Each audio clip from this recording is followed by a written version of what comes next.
Hi, everyone. Good morning on this beautiful Saturday, and good afternoon, depending on where you are watching from. Uh, My name is Anna Angelova, founder of Plandor and one of the hosts of More Than Just Task Management podcast. And it's such a pleasure to see you for a second day in a row as we embark on our daily podcasting together with Joris Minutwand. Hey, Joris. Yeah, good morning, everyone. Happy Saturday. Thanks, Anna. It's great to be here. It's a beautiful day, with a beautiful, clear mind to talk about what's happening in our lives. Oh, absolutely. And speaking of what's happening in our lives, this was today's topic, and what we want to discuss today is actually inspired by an event we attended on Tuesday.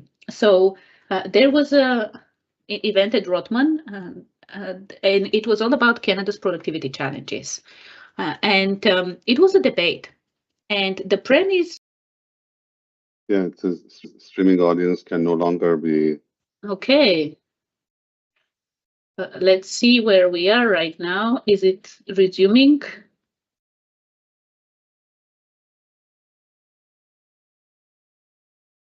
Let's see. Well, if not, oh, it looks like it resumed. Okay. It looked like we had some technical difficulties, so not sure where we got lost. But I was sharing that today's topic is inspired by the event we attended on Tuesday at Rotman, where the debate was related to Canada's productivity challenges, and mm, the premise was that Canada's productivity challenges stem from its culture, not economic policies or structures. And Philip Cross and Vas Bednar were the ones who uh, were arguing for the proposition, and arguing against the proposition were Stephen Polos and Jeremy Cronick, and the moderator was Anne Gaviola. And to start the conversation, actually, I would love to share for the ones who are watching this on YouTube, whether live or the recording, I would actually love to share with you what's going on.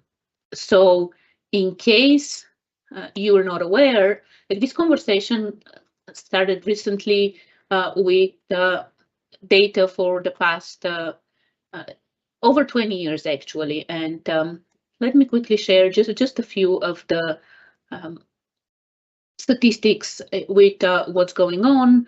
Mm, So, ultimately, Canada's productivity, and this is from 2022, right? So this was something written 3 years ago. Like even 3 years ago, we had data on how Canada's productivity was lacking compared to US. And you can see here that in 2000, our productivity was 82.4% of from compared to US, and 2020 it went to 76.8, which was 5.6 Percent decline. percent decline. Yes, and again, this is from 2020, which is like 3 years ago. And of course, here we have also what's going on average. And this is not the only place, right? Like there's so much data. Like Statistic Canada, they're showing what happened with productivity, labor productivity growth. And as you can see, before 2001, Canada and US are kind of similar. At some points, US is doing a little bit better. At some point, like you can see here, like, Canada was doing better, but ultimately it was more or less the same. And then suddenly, after 2001, we see things diverging. Like we see US productivity keeps on a high, keeps the higher growth, and then Canada's Mhm. productivity starts stagnating. Yeah. And it's not just like, again, like you can find most recent articles, like this one is from TD, where they talk about from bad to worse, Canada productivity slowing down is everyone's problem. And this is in September last year. So this was a conversation that like really started um, getting into the public eye and being talked about later last year. And we keep on talking about it, especially with uh, some threats from US for tariffs and things like this. So it was a very timely conversation at Rotman. And one of the things they were saying is that when they plan the event, like they planned it months in advance, right? So it's really a timely conversation, and we were so privileged to be there and to hear the two opposing views and really start thinking about what's going on and how can we contribute, what can we do as Canadians, as Canadian business owners to improve our productivity and ultimately create more prosperity, not just for our businesses and ourselves, but our country.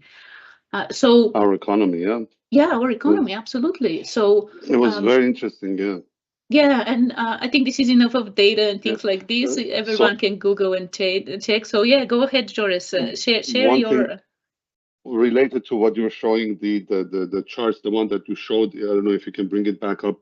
When in 2001, all of a sudden, U.S. shot up, and then we sort of flattened. I think Stephen, the governor, he heard this one. So in 2001, it's when the Industrial Revolution 3.0 happened, when internet came in, and then they were saying that because of this, actually, the price of goods went down by 15%.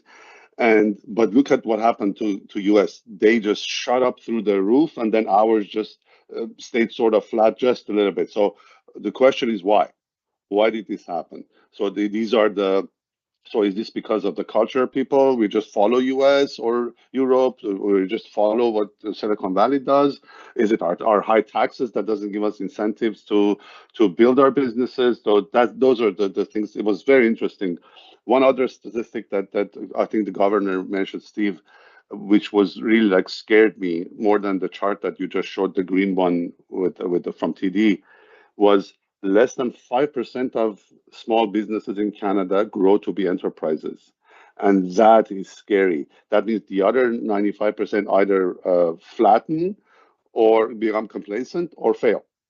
And that's statistics. And they talked about what US does. So if you're a small business and you start growing, the first 5 years, your capital gains that are put into R&D are tax exempt, that are stemmed from R&D are exempt, tax exempt.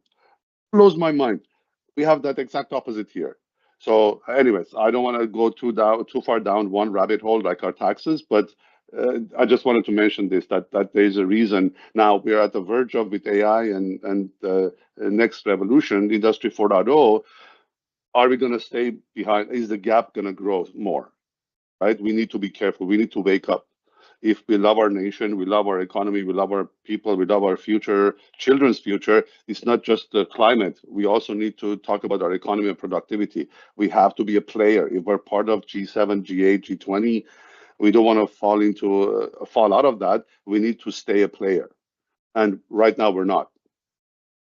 Absolutely. And like you said, some of the information they shared was like mind-blowing, and it was, for me, actually what was really interesting and what I love is that they are bringing culture into the conversation, which is an important aspect when it comes to productivity, whether it's for Canada or if we talk about productivity within our own businesses. And culture eats strategy for breakfast. We all know this. We've always heard this. Like we've all heard this one. So adding culture to the topic, for me, this was fantastic. And I personally voted. So we had to vote before the debate, and then after that to vote, are we against, pro, or are we undecided? And both times I voted against this idea. And for me, actually, I think it was Jeremy who hit the nail. It's like on the head. It was like he was mentioning leadership. Yep. He mentioned leadership as he was sharing.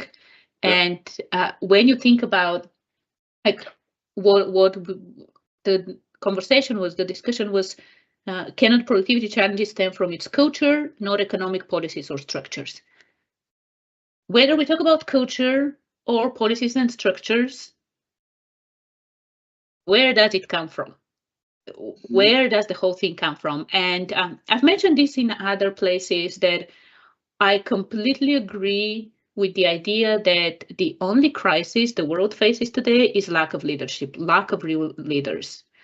And this is one thing that, let's be honest, if you look at the leaders we have today, would you really call them leaders? The so-called leaders. I'll actually use the so-called leaders.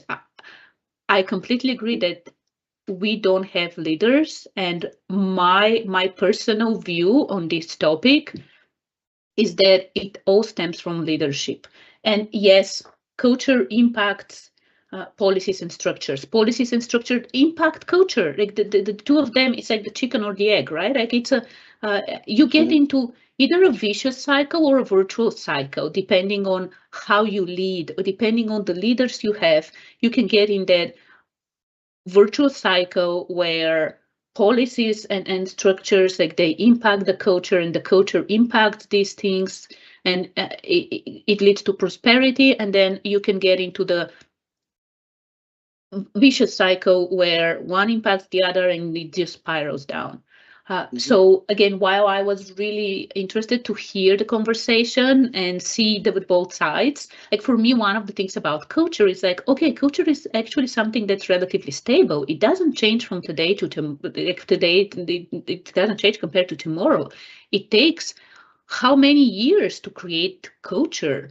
And generations, yeah. Yeah. So are you telling me that suddenly Canadian culture changed the past 20 years, the past 25 years, suddenly changed from 2001? Canadian culture suddenly was different compared to what it was before, and that's why it's I completely agree that it does impact productivity, absolutely. But is it the root cause, right? Like, and one of the Absolutely. reasons we're having these conversations is to see what's happening. Like, where can we have an intervention to change our path? Yeah, and then when we talk about leadership, and that's I 100% agree, Anna. It's not just political leadership where you go to Davos or you go to G7 summit and you sit there and you take a picture. It's thought leadership. You're leading a country. You're leading 40 million people.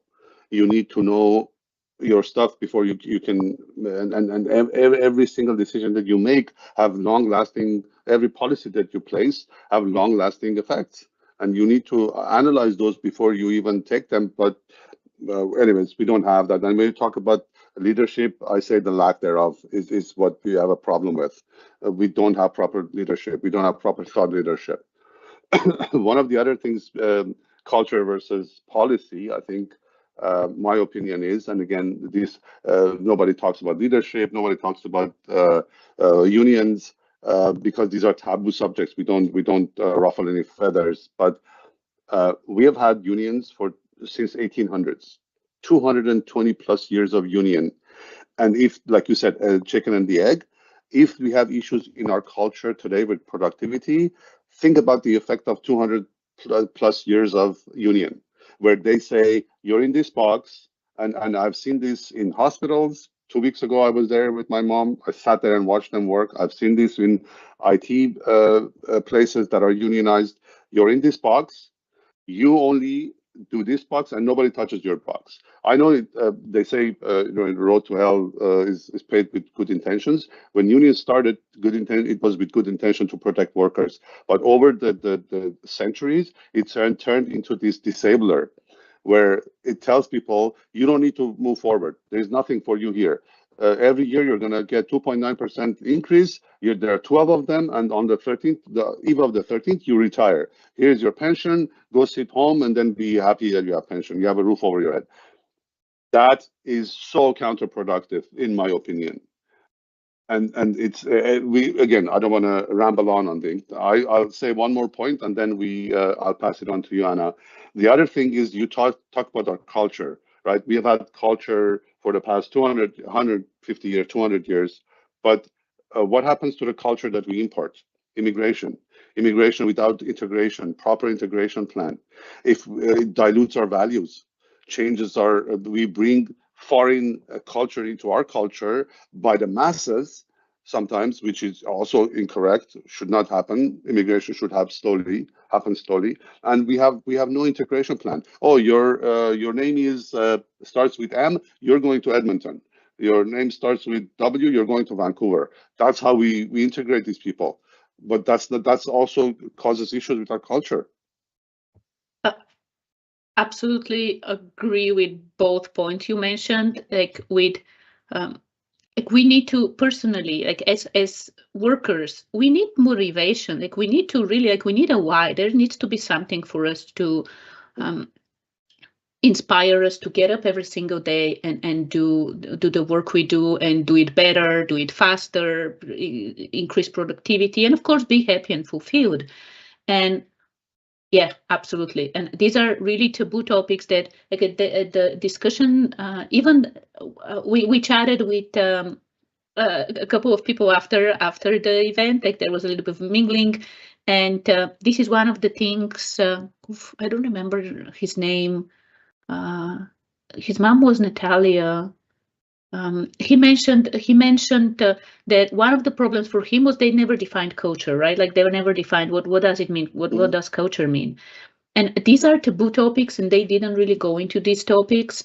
And that's why I love the fact that we can continue the conversation after the event. And so one of the things that you mentioned with immigration and how people get integrated into Canada and Canada's culture. Like a few years ago, actually a couple of years ago, after I read Built to Last by Jim Collins, and I know a lot of you have read this and know this book. Yes, Jim Collins and his team, they analyzed companies, right? They analyzed companies that had been there for like more than a century, successful companies. And of course, they're saying that, okay, this is survivor's bias and things like this. But they analyzed it, and the main idea, what they found is that these companies, they keep the core while they change everything else. And what it means, the core. So part of the core is core values. And they keep those core values, and then they change other things with time when new technologies come up, right? Like society changes, so they still keep the core.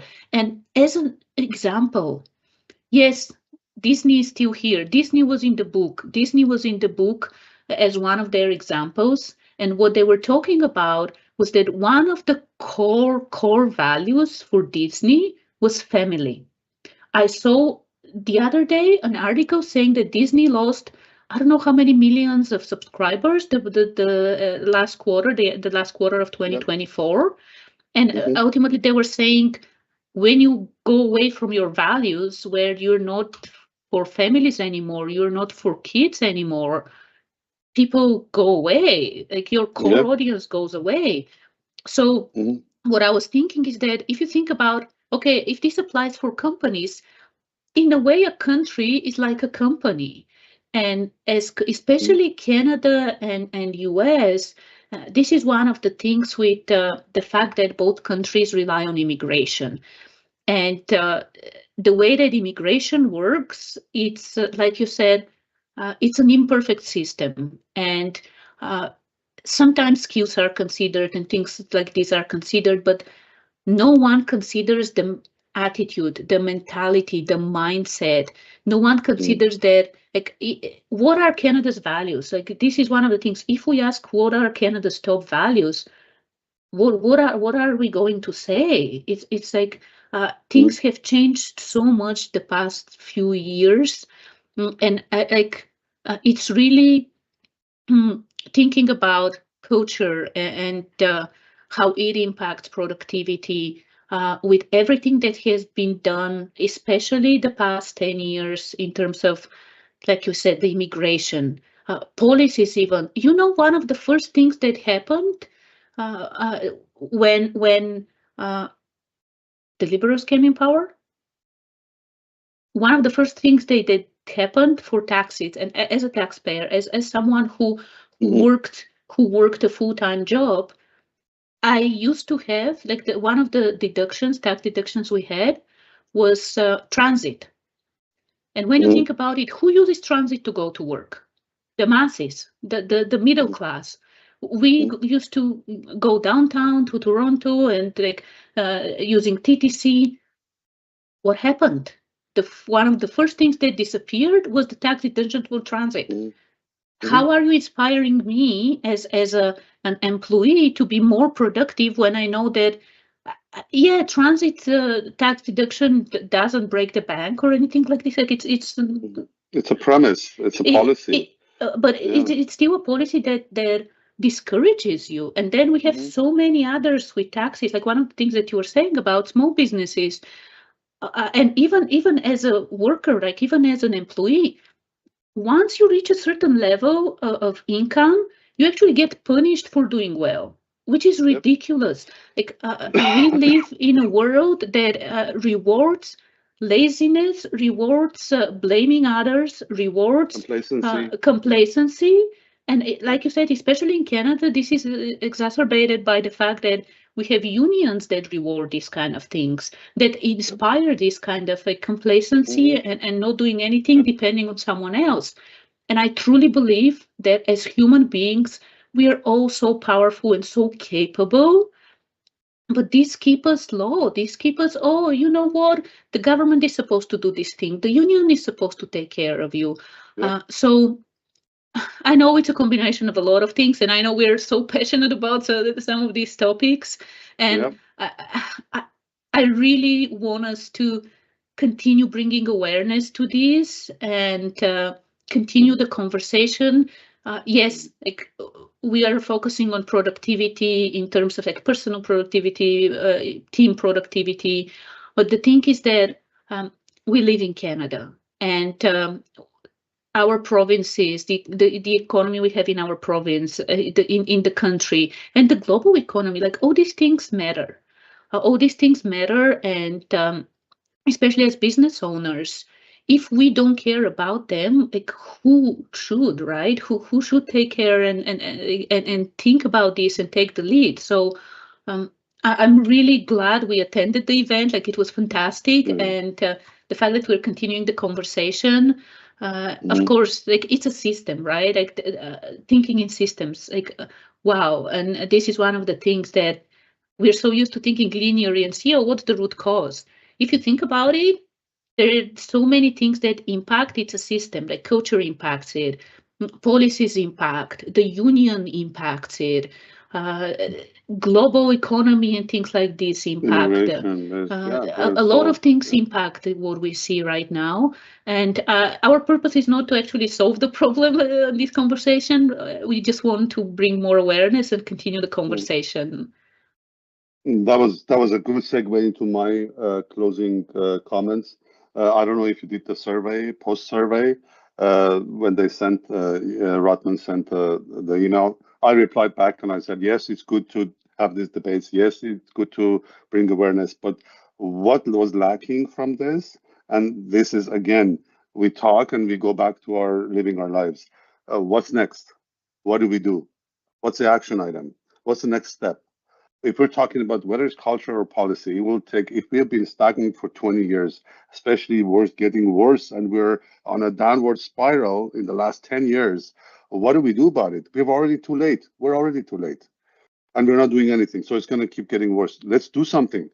Let's have an outcome of these debates and conversations and say, and anyways, I think that's what the only thing that was lacking of this debate. But it was an amazing debate. It's great. The only other thing that I don't know if I told you, I think I mentioned this to you, Anna.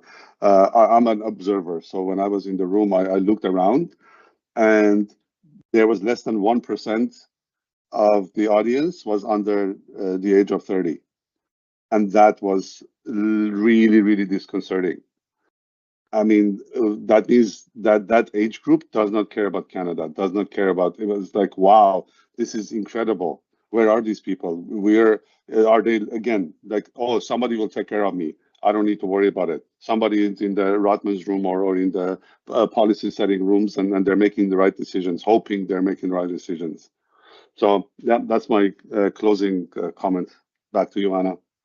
Yeah, what you were saying so true, because this is an event at Rotman, right? And Rotman has undergrad, has MBA programs, executive, morning and evening. The morning one I actually attended and graduated back in 2018. So not seeing more students, like even just more Rotman students being there, it's an interesting observation. And because what you were saying also about action items, and like this is one of the things we always talk about. So what's next? Like what happens after this? And it's not about doing things, it's about achieving things. So I actually want to leave our viewers, listeners with one key premise and in a way two things that we can do. So what's in our circle of control, like as business owners, as entrepreneurs, solopreneurs, what's in our circle of control? First and foremost, our own businesses. Yes, what's going on, macro economies, they impact what's happening and our companies, but we always have control. As the leaders of our companies, we always have control.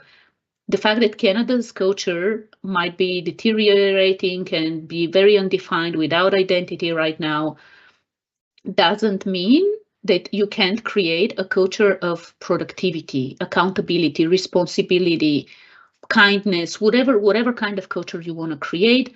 You as the leader actually have control over this. You can actually go and make your company as successful as you want it to be, because you are the leader. You're the one who sets the tone. You're the one who decides what's important. You are the one who can say, these are our core values, like 3 to 5 core values. We hire people who have these core values. And especially in the open world today, you can hire people not just within Canada, you can hire people from everywhere, anywhere in the world with an internet connection, depending on what your business is. So this is one thing. And then the second thing that we can do as business owners, I forgot to actually find it. I can find it later and add it as a comment.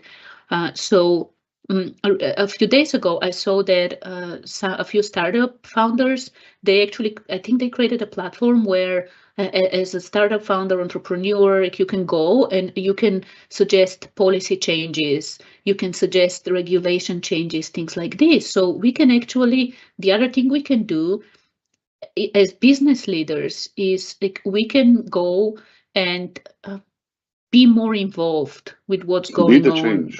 Be the change. Yeah. And even if it means just signing a petition, like the smallest thing we can do is put our signature on a petition that will change things for us in terms of how we trade with other provinces, for example. Like this was one of the things they were saying, that if we remove the barriers between the provinces, it will open, I think it was hundreds of billions. $120 billion internal revenue across Canada.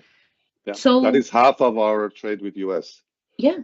We have a trade of with US $250+ billion a year. Half of that would be internalized. Imagine the savings. Imagine how it's going to increase the value of our dollar. Yeah. So ultimately, action item for everyone listening, watching, two things. Get involved. View your own company in a way that it becomes way more productive than the average in Canada. And then the second thing is get involved. From the simplest thing as like signing a petition or being part of some of this conversation, to if you want to make the change, be the change, run for prime minister if this is what you want to do, like, or anything in between where like we think, oh, I don't matter. No, we matter, and we can all make the change, and we can all make Canada more productive and prosperous by playing our own part and focusing on our circle of control as business owners. Yeah, so they say information is power, but information itself is not power. Information applied is power. Same thing, awareness is not enough. Awareness with act that causes an action, it's what will make the change. And that's what we need, action. Yeah, absolutely. So let's take action. Let's take action and rise up. Continue the conversation. Absolutely continue the conversation. Share this actually with others. Let's. I guess business owners, we have so much power and we can change so much if we stop complaining and stop blaming and focus on what can we actually do for our own prosperity, for the prosperity of our companies, and of course the country we all live in and love. Thank you very much, everyone. Enjoy the rest of your weekend. And we'll see you tomorrow, bright and early. Well, tomorrow morning. 8:30. It's Bright Sunday. and early. It's Sunday to start the new week in a way.